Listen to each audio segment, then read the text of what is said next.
searching for the new, finding my way through.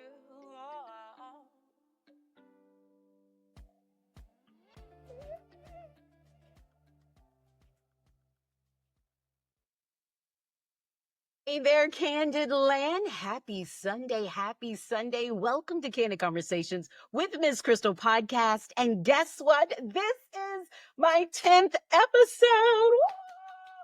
I wanted to get some balloons and all of that stuff, but y'all, it was raining when I got out of church. And you know what I want to do when it's raining? Get to where I'm going quickly without getting wet, right?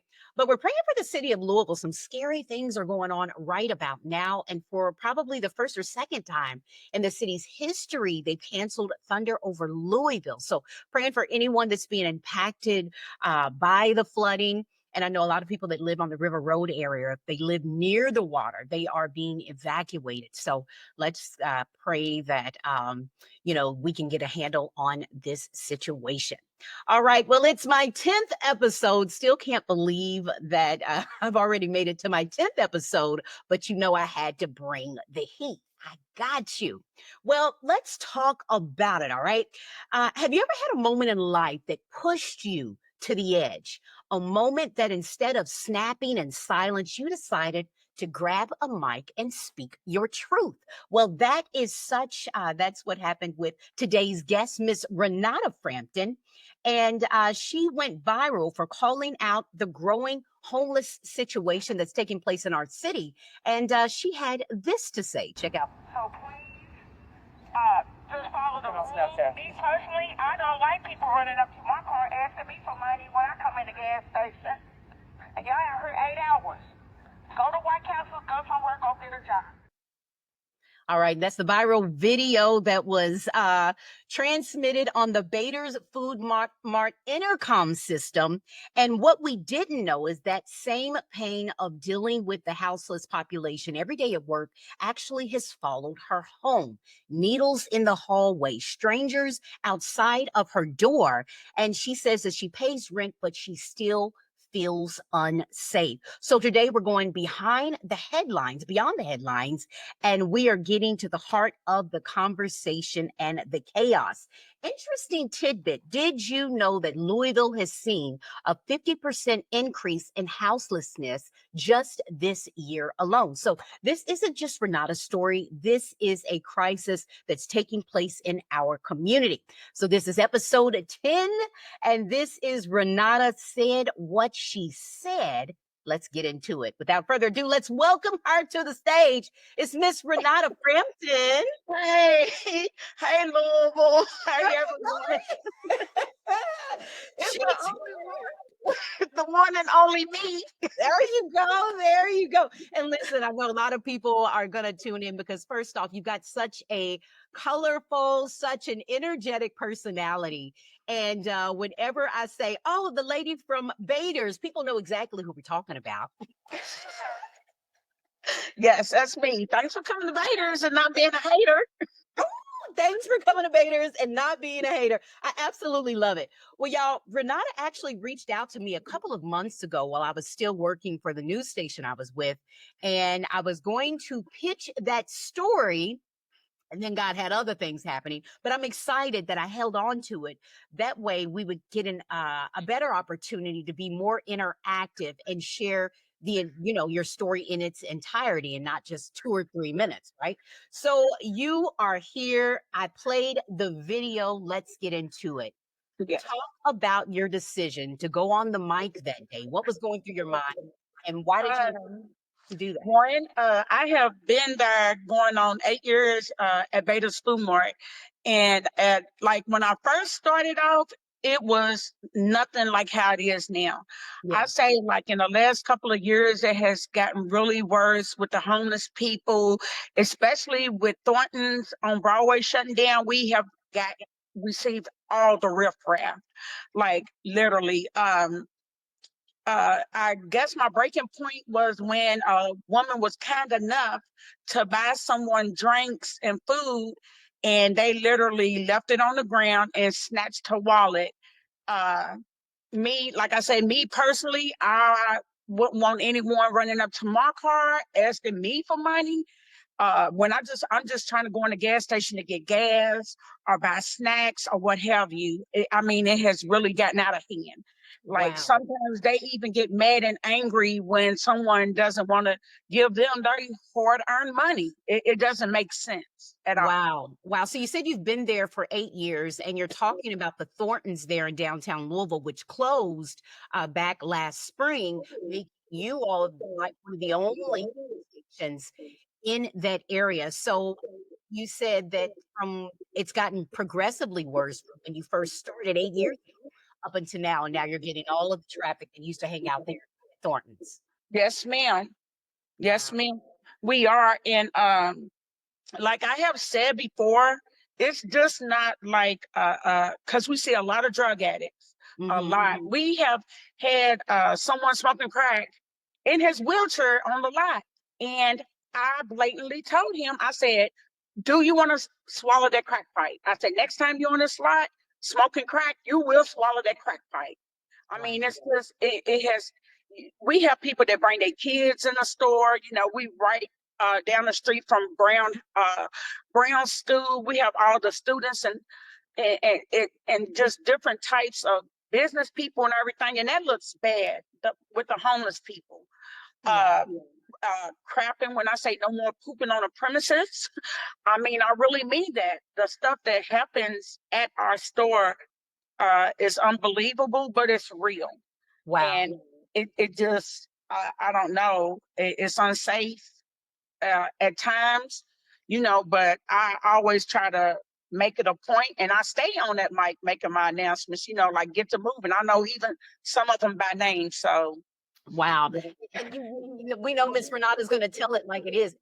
I know that mm, that you guys, your hands are tied because it's private property. So it's not like the police can do anything to try to help manage the area. right. What does management say about this? My boss always let us know not to chase after anyone. Don't chase after anyone. Um, you know, if someone takes something, it's insured. My son has pointed that out to me so many times because I have had an incident where a man put his hands on me and I tried to fight him back and that wasn't no good. And I had to call my son. And I don't want to put my son in a situation where he's incarcerated for taking for his mom. So, you know, we really try to stick together there. You know, first shift really doesn't have it as bad as second shift. I work second shift, Mhm. and it's not as bad. It's like that's when they all come out. We have to repeatedly ask them to leave. If there's no men working with us on our shift at the time, they try us and won't leave. So that's when I came up with the three locks in the sock because I'm going to protect myself. If you Wow. don't come in my space, I'm going Wow. to protect myself by any means. So after you posted that video, what was the reaction and did you expect it to go viral like it did? No, ma'am. No, ma'am, not at all. A lot of people thought I was an AI voice, and they was like, "Oh my God, you're real. You are a real person." I'll be like, "Yes, I'm a real person." And it's another video that they have put on there where I had got into a confrontation with a man the day before, and see, I want to clear it for everyone. We just don't pick on anyone. We don't do that. That's not what we do. The day before, the young man was spitting at us and trying to fight us physically. So I was like, let me buy some locks, and I put them in a sock. And the next day when he came, I was ready for him. So I went viral for that too. Oh, Uh, it's just a shame that we have to do that. And like yeah. I said, like it's more than a drug addiction thing with the homeless. It's also a mental illness issue, which me, I know from experience what they do, Crystal. They put you in a hospital 2 weeks, get you on all kinds of medication. And then when your 2 weeks is up, because your insurance or your passport doesn't cover it anymore, you're gone. They just send you away. Yeah. And that's And that's one of the things it is a definitely a growing situation. We are hearing that a lot of it is due to lack of resources for people who are struggling with mental illness. But this hits home for you on a deeper level because this has followed you to your residence. You're dealing with this not just on the job, but where you live. So tell us about the situation, how you said that your apartment building is being overtaken by the houseless population. Okay, I'm my going to share some of apartment, these pictures. Go ahead. okay, my apartment complex, uh, which by the grace of God, I have moved. It's why it's echoing because I'm literally starting over. But who, Uh-huh. uh, the homeless have taken over. Last summer, someone had a miscarriage and left a fetus in the stairwell wrapped up in a shirt with feces. Um, if the gate is broken, if the gate is, Hold on. Now, what? yes, Oh my ma'am, gosh. yes, ma'am, yes, ma'am, Oh my yes, God. ma'am. So And some it's of these pictures, you've sent me some of these pictures. Let's talk, kind of let the viewers know what we're looking at right here. okay, right here on this picture, we're looking at the stairwell, the bottom of the stairwell, which my apartment set across from the stairwell door. Uh, a couple was sleeping there, like living there, like it was their apartment. Uh, God, um, uh, I would find needles in the hallways on the elevator with dope. One time, this is another picture on the other side of the stairwell where another couple was living. Um, One time, my daughter and my granddaughter came to visit me, and she was like, "Can you come down? This guy won't move from in front of the door." He was literally shooting up heroin in front of the door, the entry door. And I went down there with my Louisville Slugger to make him move. Like it, and the rent office doesn't do anything about it. They don't do anything, and it's sad. Where my best friend have to walk me home from work every night to make sure I'm safe, make sure I'm in my apartment safe.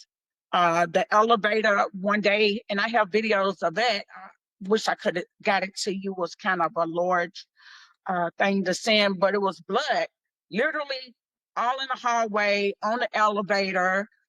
It's just a mess, and there's a lot of people that I have kicked out of the store off the property of baiters, like sleeping in front of my door. They have broken into the maintenance supply closet, living in the supply closet. So you're having so tell us where you live, and and I'm sure, and as you've expressed to me that you've tried to speak to management about this problem and you are getting little to no assistance. So you're dealing with this on the job and at home. Where is this happening at? Where do you live? Right across the street from the Omni Hotel. You would think they would clean that area up, but no, no, honey. No, they don't. It's at Cathedral Commons. Through Beacon Properties, I urge that no one rents from them. No one.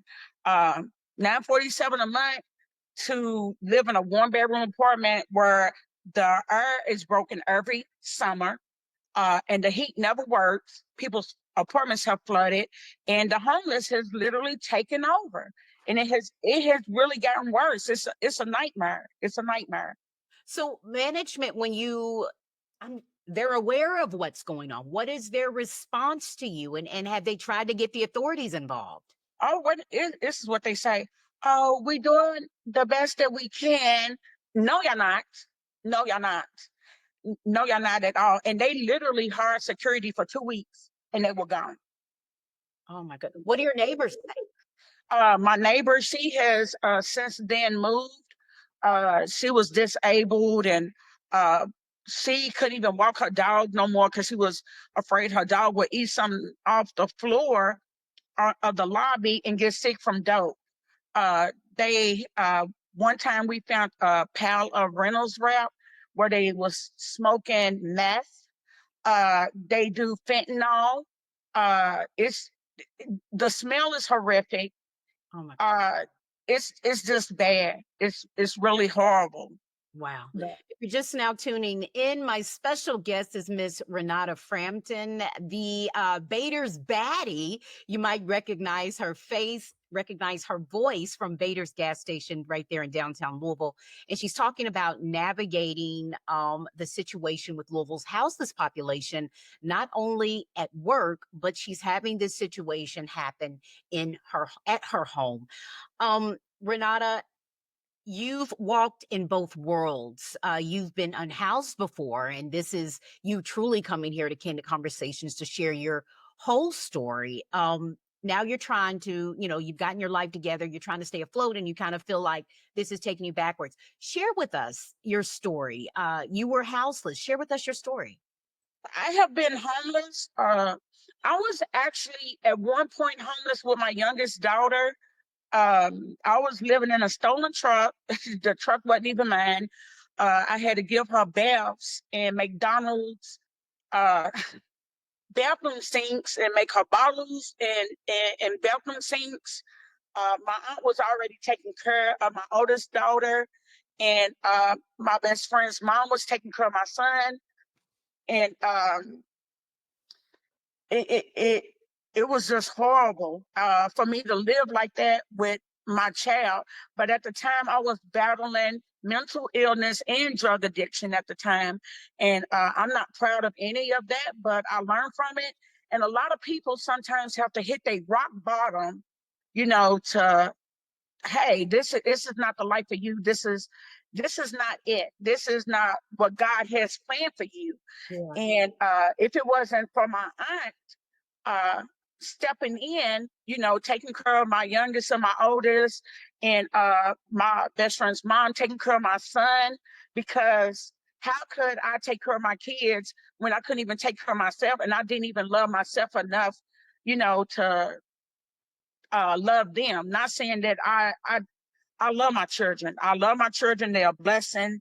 It was just something that I had to get myself together, to in order to be a mother to them. And Ab- going through addiction and mental illness, you can't do that. There's no way. If you Absolutely. say you can, you are lying. There's just no way. Right. Trying to do it on your own is what you're talking about. So, how did you, what was your breaking point for you to say, I want to get help and I want to rebuild my life? My breaking point uh, was going to prison and doing 12 years. I had to I humbled myself. I had to realize my life, it wasn't just about me. It was about my kids, my grandkids, and um, God. God didn't want that for me. And I'm not a Bible thumper. I don't even go to church, but I know that man is real because he has brought me a long way. It's so many times I should have been dead. It's so many times I should have been dead. I could have OD'd, but I'm still here standing. And I can relate to a lot of the homeless people, but you have to want better for themselves. It's a lot of them where they have loving and caring families at home, but they have to want the help for themselves, Crystal. You can't be like, oh, you're going to get some help. I'm going to put you in treatment, because it's not going to work. They have to want it for themselves. They really do. Right. And today, uh, and no matter how many years you clean and everything, you're going to always be an addict. You're going to be an addict to the day that you die. I actually have a sponsor, because there's days where I feel like breaking and I want to give up, but now in my mind, it's like I have to keep going on for my kids and my grandkids. That's what I stand on, my kids and my grandkids. That's why I'm here. But That's your moving that's your moving force, and I'm trying to mute because we got a little bit of a feedback, and I want them to be able to hear everything that you're saying.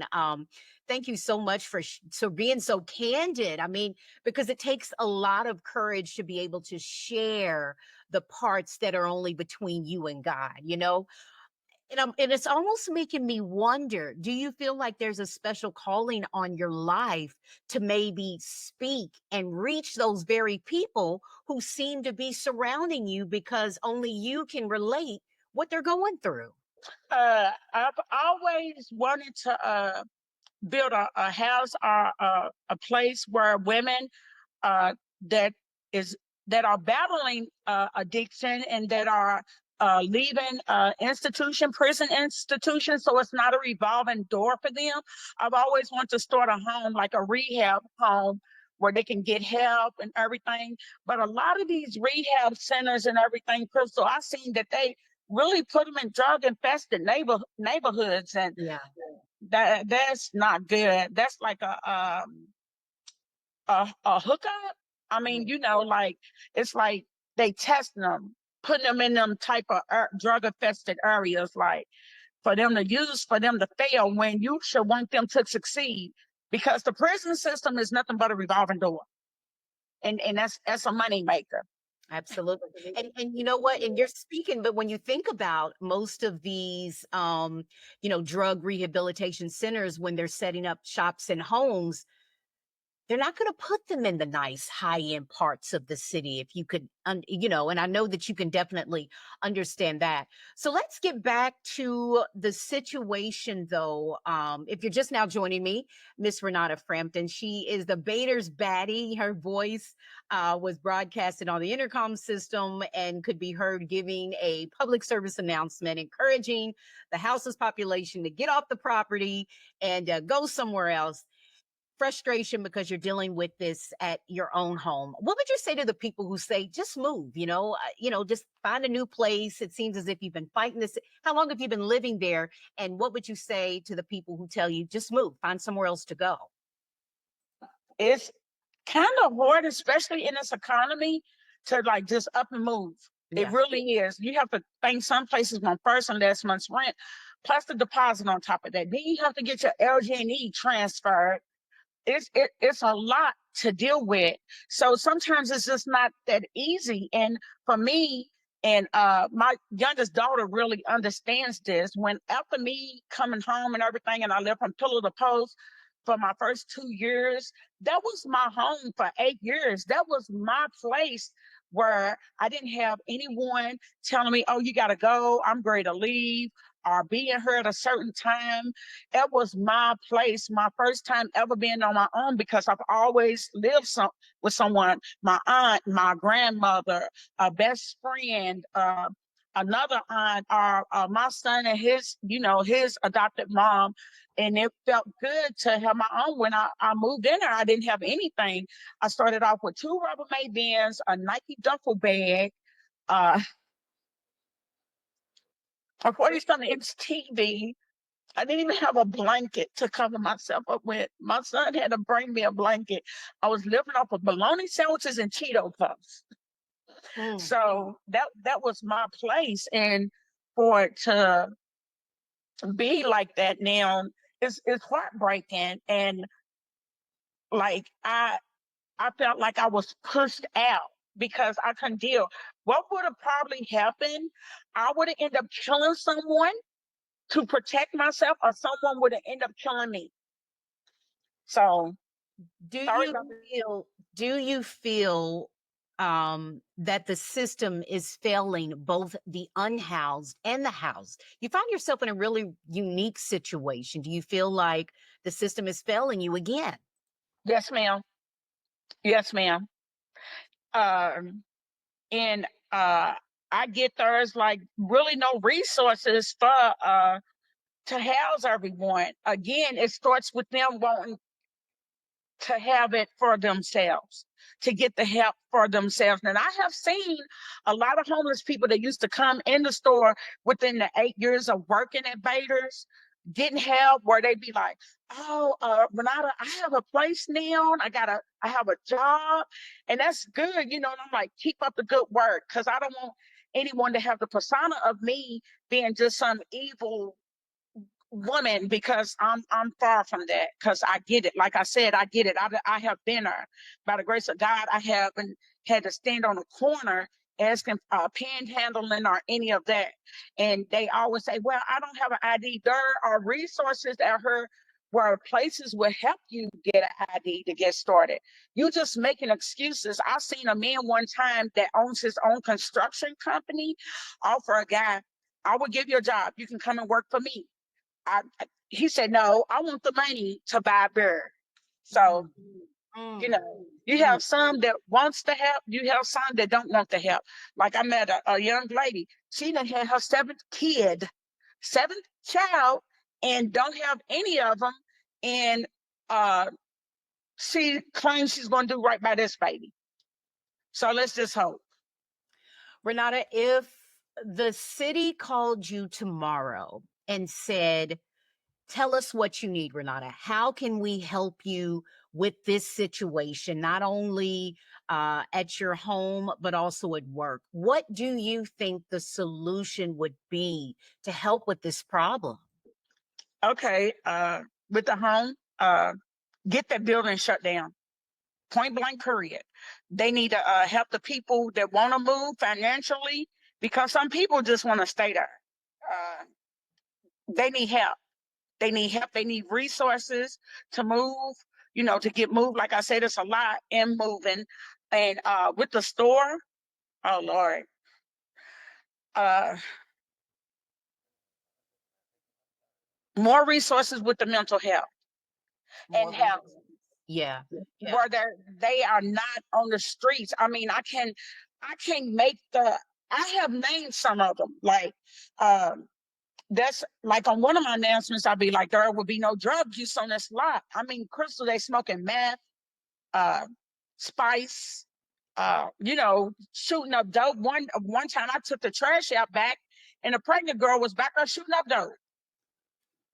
Shooting Oh, up dope on the side of the dumpster. I mean, we can't make it up. I mean, it's just bad. And you would think the city would want to do more. We have all those hotels, the Omni, Marriott, all those hotels around the store where we bring in people from the Plumbers Convention, the Engineer Convention, all these different conventions and everything.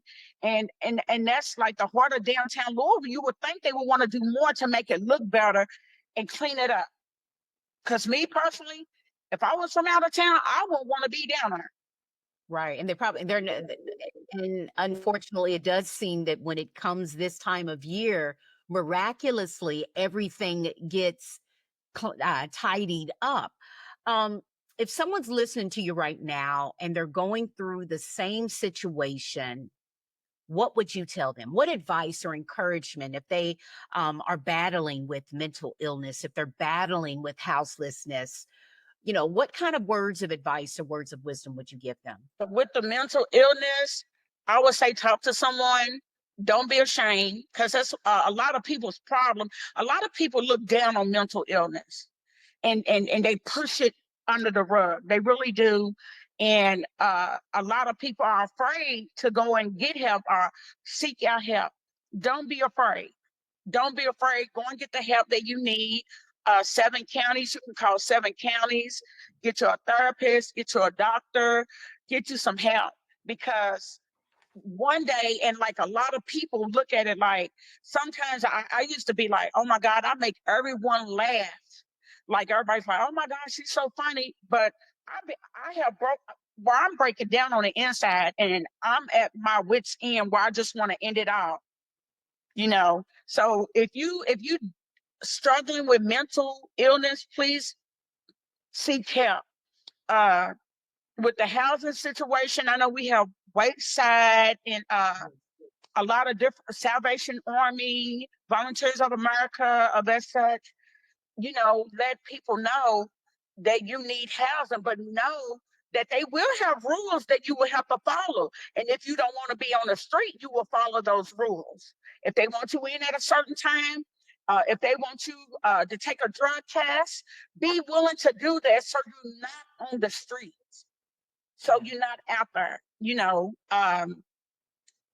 It's a sad case. Just Yeah. don't be afraid to ask for help. Closed mouths don't get fed. What you said a mouthful right there. Closed mouths do not get fed. Renata, the city leaders, landlords, decision makers who might be tuned in, what is your message, first off, to your landlord? And you said that you're moving. So are you moving right now? Actually, I left my apartment March the 13th. And I'm starting over. This while there's an echo. I'm literally starting from the bottom all over again. But I love it. I no longer have to walk to my door with 3 locks and a sock or some kind of weapon. I have a parking spot. No more birds in the hood, but there's in the woods, baby. And I Wow. love it. Yeah, I can sleep without barricading my door, my bedroom door. I trying to have an escape plan. If one of them came in my house to jump out the window, it is it's really, my mental is at peace. I'm at peace. But like the people that's watching, like you said, the leaders and everything, something needs to be done about their property. Something needs to be done immediately before someone end up getting hurt. I remember someone's doorknob and lock was taken off their door because they owed someone money. It's just, it's bad and it needs to be cleaned up. Y'all need to close the building down completely, condemn it to everything is in order. That's my advice. I mean, And y'all. so they've done that too, because Dosker Manor is a situation, and now they're moving residents out of there, and they're actually going to renovate that entire situation. And so you're letting the city know, hey, this is an area of concern. Some really scary and bad things are happening because you were able to leave, but I'm sure that you have, your old neighbors that you're concerned of, or people that can't find anywhere else to go. Right. My main concern is a woman that had lived up the hall from me with her two younger grandsons that she take care of, and that's her problem. She's like needing help with a deposit and everything, and she found the place, and like the first month rent and getting moved, like that's a lot to take on. It really is. So, and then not only that, they know of we have a pedophile that lived in the building. He still lives there around kids. Wow. And they never said anything about that. So it's just, if someone's listening, please quit ignoring these people.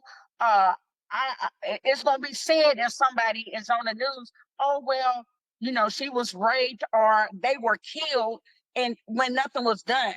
And you would think, and it's like you said, Crystal, at Derby time, oh, it's all cleaned up and pretty for the people. But then after that, it's back to hell.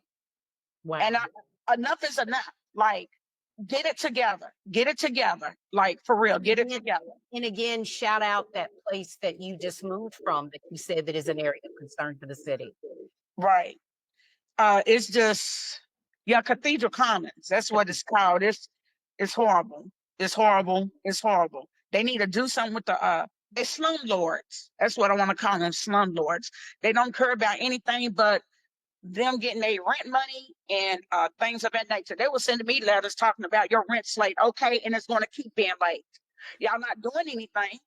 Y'all not taking care of anything. When they broke into the maintenance supply closet across from me, if y'all saw the things that's on my Ring doorbell, y'all would be like, "There's no way."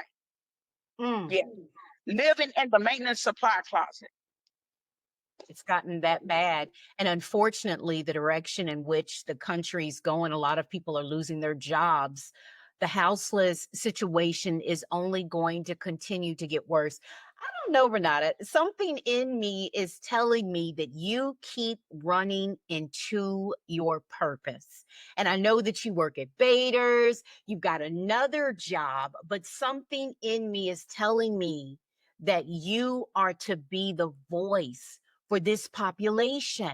You've got the personality, you have got the experience, and you've got the heart.